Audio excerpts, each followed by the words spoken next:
Hey, bro. Yo, What a weekend, huh? this has been crazy, bro. And it's only Sunday. It's not even officially over.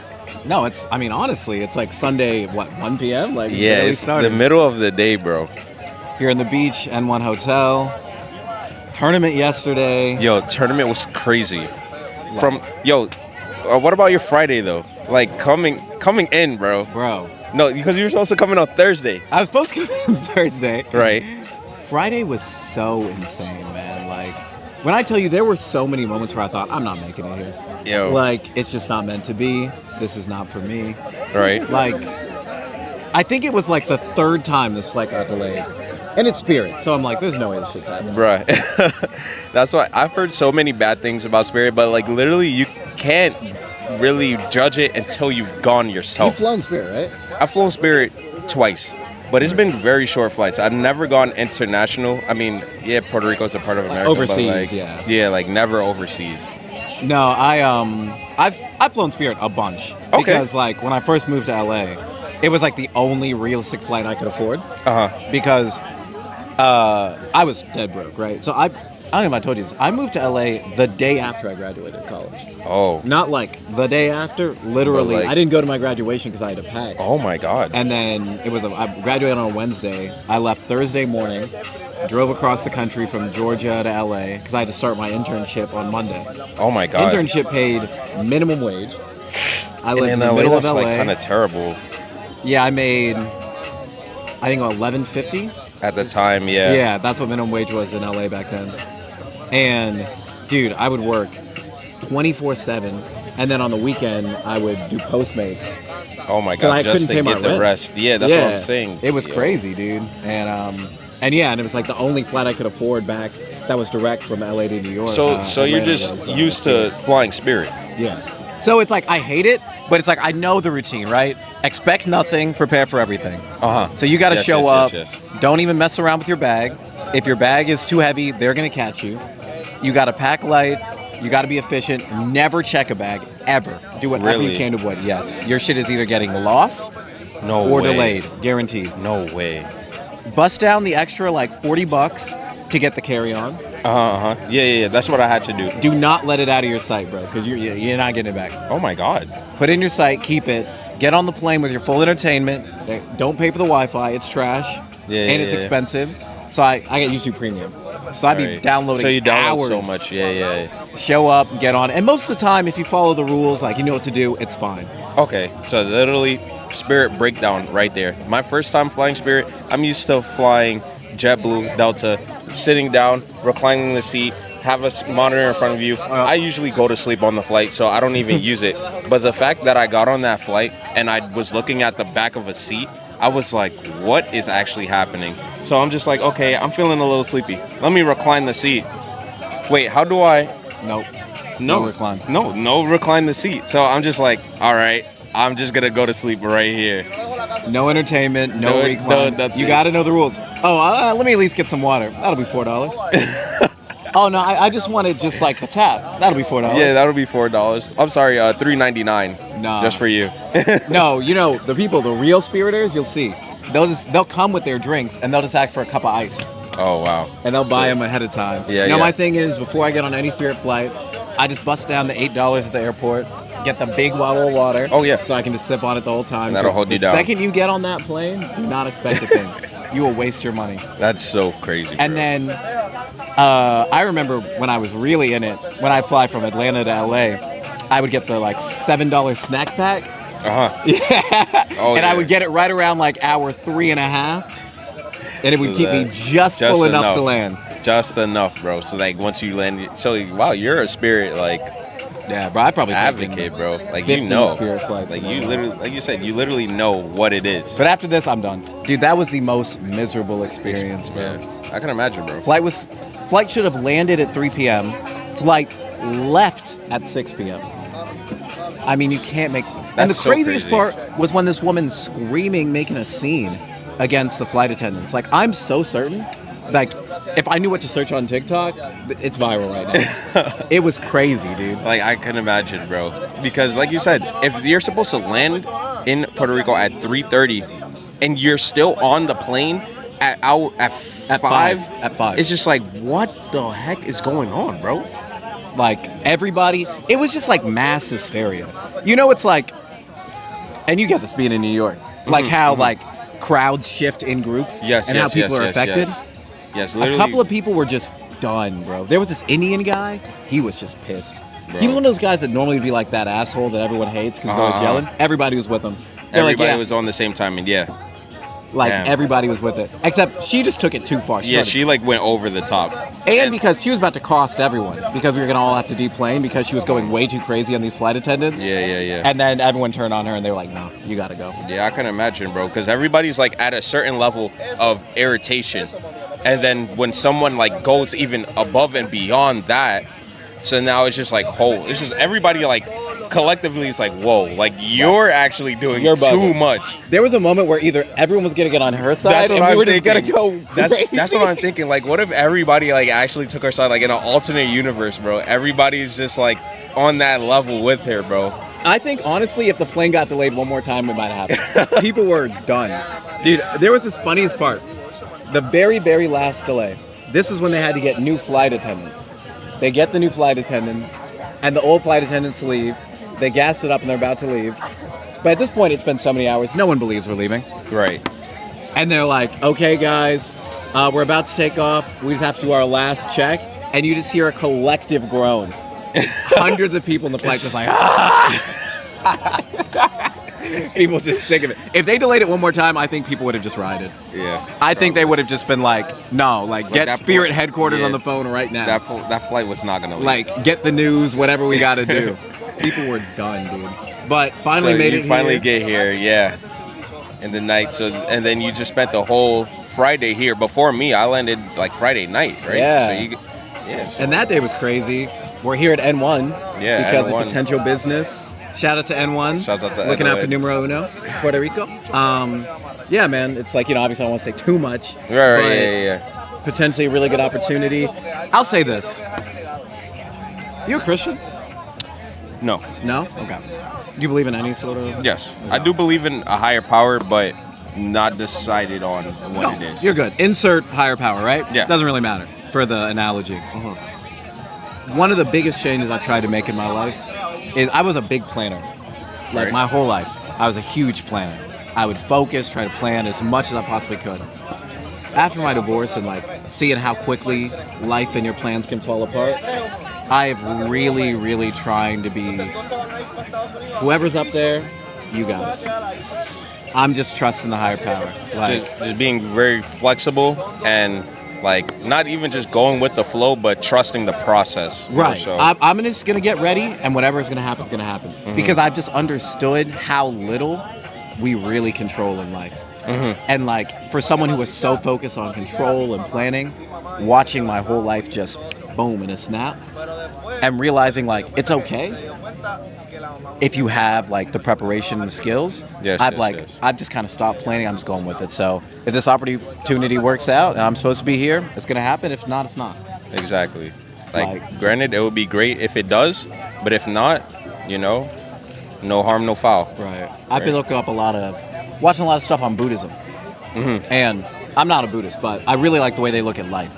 They care a lot about attachment, right?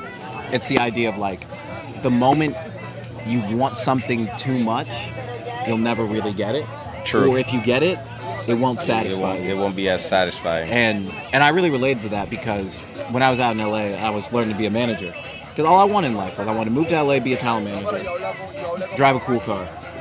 25, I woke up, I had done all those things. And then I was like so miserable because I felt like an Olympian that just won gold. And then it's just like, what's next? What's now? Exactly. My life is just so empty. Yeah. And I've realized the way you avoid that is learn to just enjoy the day. So whatever's going to happen is going to happen. Whatever you're going through, enjoy the day, what else is there, man? Oh, thank you. Yes. Yes. Thank you. And the burger? Gracias. Yeah, so like on the top of like Buddhism and just religion, like a lot of practices have just like life goals, or not goals, life things that you can take away from, Right. even if you don't believe in their specific higher power. Exactly. At the end of the day, like, we're all humans, like, living life, so they definitely have certain things that you could take from. And the important thing is not to judge. To just be Exactly. accepting and just say, like, maybe I don't believe exactly what you believe, but there's something I can learn from you. Yeah, You know? And I definitely agree on that. Like you said, the attachment part, where like if you want it too much, you're either never gonna get it, or once you do, it's Then not you gonna be never as do. satisfying Yeah, as and you it's like- wanted it to be. The biblical equivalent, the thing I've learned is like, there's a passage where it's like, don't have any gods before me. And I never understood that as a kid. But I realize it's when you care about something too much, you make it your god. It's your whole life. Yes. So it's like, if you get it, you're happy, and if you don't, you're unhappy. And then you're not thankful for everything else you have in And life, everything you know? that happened. Yes. Because yes, gratitude is yes. what really matters, no matter what you believe, right? It's like, bro, so much of this shit is just like look where we're at, man. Exactly. Like, to what a life. sit here and experience this being at Puerto Rico. Puerto Rico on the beach, beautiful day. Like, so many people will never get this opportunity. You know? Exactly. I didn't even think about that. We could have grown up in the fucking In the sticks, bro. In Slums. freaking Detroit, in the trailer park. You You know know? the saddest shit about being in LA? You go to LA, like, you go to like the hood. Right. I think it was like 60%, don't worry about the number, more than half of the kids who grew up like in Compton, have never seen the ocean. Ocean's 40 minutes away. No way. No. Never seen the ocean? That's kind of it's like, crazy. it's like 40-something% of kids who grew up in inner city Chicago have never been out of Chicago. Ever. They just stay there. You just know, you don't know anything else. Yeah. That's like the saddest thing to me. Like definitely go traveling for the first time. It opens your eyes and your mind like so much if you like only know your hometown, your city, and like the little places you go, as opposed to like getting on a plane and going someplace else. You know, it really like just opens you up. And experiencing it, get out of the tourist spots, see how other people live their lives. Yeah. You gain so much perspective. You know? So much perspective, and like that's what I love doing. Like I'm glad that I am able to do that so much, and I don't take that for granted at all, to be honest. Yeah, like being here, seeing how familiar they are is what really I love. Yeah. It's like everybody just comes up, they hug, they do their little side kisses, and it's just like some of these people have never met each other. At all. But they're just understood that it's just like, I see you as a person, I care about you, we're all in this together. That's the number one thing The unity. I wish there was more of in like mainland America. Right. Like, dude, like I grew up in the suburbs, and it's like we barely knew our neighbors, man. And it's even worse now. Nobody knows their neighbors anymore. It's just so isolating and sad, you know? Everybody's just inside. But yo, so we originally was just coming to Puerto Rico to play some Pokemon. Like literally, it was just gonna be Pokemon, hang out at the beach, Yep. fly back, probably go out and party, hit a bar, Yeah. whatever. Very low standards, Low low stakes. expectations. That's what it is. Just very low expectations of how this weekend was gonna turn out, and like I enjoy that so much. Also because, like you said, you never know what's gonna happen, and so like literally the fact that we have so many things that we have done in such a short time, it's just like, yo, I'm so happy that I was able to like work out like that, you know? It's amazing, man. Like literally, if the weekend ended right now, it'd be a 10 out of 10 weekend. It's not even over. You can't plan it out, man. How do you feel about the tournament yesterday? How do I feel about the tournament yesterday? Yeah, give me a full retrospective. That's a good question. All right, so I definitely expected more than what I was given going to the Puerto Rico special event. Agreed. Was I upset with what I got? Not at all. The only thing that was lacking, I feel, was I was gonna say stream just now, but no, they had streamed every game from round one. Funny enough, they just didn't advertise it. Really? I was looking back in the VOD, and yeah, they had round one. Alberto Lara played on stream. I They had round two. I played on stream round three. You played on stream in your game. Top cut, yeah. Yeah, so that was actually really good. What else? The play, I mean, I ran into a lot of stuff I was unfamiliar with, so I know like I'm very inexperienced right now with the meta with the team. I had a lot of fun playing against you. Yeah, we had a great set. That was like really fun. It sucks that it had to happen though. Yeah. Like literally, like in overall perspective, why am I playing the person that we decided to come here with? And we both want to do good. Yeah, I didn't go to Puerto Rico to play my friend. I came to play Puerto Rico. Literally that. So overall, but then now I sit down. You know what? I can't do anything about that. The only thing I can do is like play my best and like have fun competing against my friend. So like literally, we sat down and we had a great game. So like I enjoyed that. Yeah, no, it was a blast, man. Yeah, what about you? Oh man, it's so weird. So I need 500 points to get to Worlds. I came in. I'm really just thinking about just a month ago. I was at like 220 championship points. Mm-hmm. It just looked like there was no real shot I could possibly make Worlds. And then got 100 points at EUIC. And then, that's great. Yeah, which is crazy. Then I got another 40 at Orlando. Another big plus. And then to start 0-1, losing it's only 6 rounds. So starting 0-1, I was like, it's over from the beginning. Yeah. You flew all the way out here, did nothing. To then somehow claw it back and get top cut, my first top cut at like a major. It's just kind of unbelievable, dude. 100 points there. Now I just need basically 50 more. And it's like, do I even think I'd go to Worlds? Probably not. But just know that like in my first year competing, it's a possibility. Like you had that opportunity if you wanted to. It's pretty amazing. So and literally all it is buying a flight. Right. Because so many people that are already going. Everybody's going, right? And so like you could sleep on their doorstep. Yeah, bro, I care. No, right? It's definitely something on the table. But it's like, it's so funny. It's kind of like what I was saying earlier. I cared so much when I lost, and the second I just said, fuck it, I'm going to have fun, started winning. You just started winning. Literally going from 0-1 in round 1 to winning 5 in a row. 4 in a row. Ending 5 wins, 1 loss. Right. That's amazing, bro. Like, literally, like you said, caring so much going in, like, I need this win. I'm going to try as hard as I can. Losing it and saying, you know what, whatever, I'm just going to play the game. And then you just play well, like at that point. It was funny. It was the same thing in Orlando. I started 0-1, ended up 2-2, and it was just like dead. Like, no one's even talking to me about Top Cut. I'm talking to my friends. 3-2, 4-2, 5-2, 6-2, 7-2, and then I made day 2, and I couldn't even believe it. That's so unbelievable, man. Yeah, dude. It's like I woke up this morning and I was really proud of myself. As you should be. I've gotten better. I've gotten consistent, and it's like progress is a weird thing, man. It's like, especially when you're an adult, you're not used to being like so bad at stuff, and anything new you start, you're gonna be bad at. And it's like you understand, even if you don't see it, you keep doing it. You are progressing. You are getting better.